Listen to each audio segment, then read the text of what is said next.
এটা হচ্ছে কৃষ্ণনগরের রেস্টুরেন্ট। আমি বাড়ি আসার পথে হোটেলে দাঁড়ালাম বলতে গেলে আমি বাসে আসছি, তাই ডায়মন্ড হারবার থেকে এসছি ট্রেনে। আমার কলকাতা টু শিলিগুড়ি যাচ্ছি।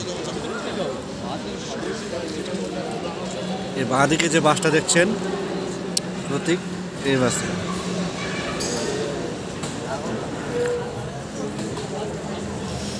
এই বাসটা দীঘা থেকে আসছে, শ্যামলী। আর আমার বাসটা হচ্ছে প্রতীক। খুব সুন্দর বাস।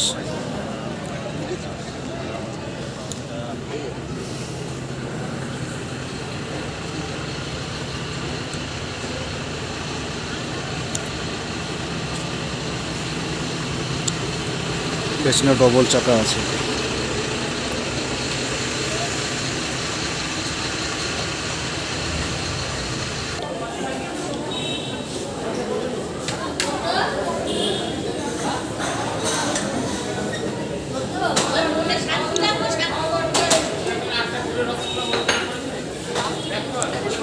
খুব সুন্দর জায়গা, আছে।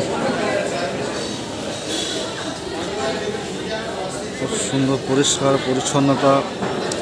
অনেক জায়গা ঘুরেছি, কিন্তু এরকম জায়গা পরিষ্কার পরিচ্ছন্নতা দেখিনি কোথাও। বাইরে ফুলের বাগান খুব সুন্দর হয়েছে।